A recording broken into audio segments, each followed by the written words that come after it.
Booth पातळीवरून त्या ठिकाणी संघटनात्मक रचना तयार केलेली आहे।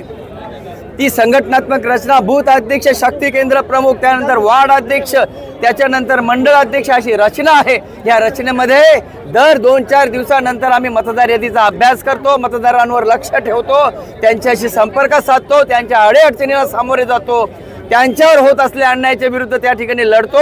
अशा पद्धतीने प्रत्यक्षात मतदारांपर्यंत त्या ठिकाणी पोहोचण्याचं काम आमची संघटनात्मक रचना करते आणि संघटनात्मक रचना ज्यांनी केली त्यांचा विजय आहे, जनतेचा विजय आहे। कारण आपले लाडके पंतप्रधान नरेंद्र मोदीजी ज्यावेळी दुसऱ्या टर्ममध्ये त्या ठिकाणी मुख्य पंतप्रधानपदी त्यांची नियुक्ती झाली त्यावेळेला त्यांनी पहिल्या भाषणामध्ये पहिला अभिनंदन कोणाचं केलं असेल तर बूथ अध्यक्षांचं केलं।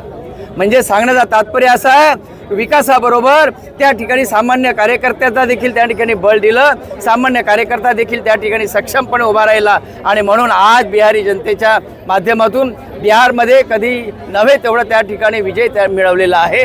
मी पुन्हा एकदा या ठिकाणी लाडके पंतप्रधान नरेंद्र मोदीजी, आमचे केंद्रीय गृहमंत्री आणि आमचे चाणक्य सन्मान्य अमित शहा, आमचे मुख्यमंत्री सन्मान्य देवेंद्र फडणवीस साहेब, सगळ्यांचं मनापासून त्या ठिकाणी मी अभिनंदन करेन, सगळ्या त्या ठिकाणी कौतुक करेन, बिहारी जनतेचं अभिनंदन करेन आणि त्यांना मी मनापासून त्या ठिकाणी धन्यवाद देईन। अशाच पद्धतीनं डबल इंजिनचं सरकार पुढे जाईल, बिहारी जनतेला त्या ठिकाणी विकास आणि विकासच यापुढे त्या ठिकाणी मिळेल।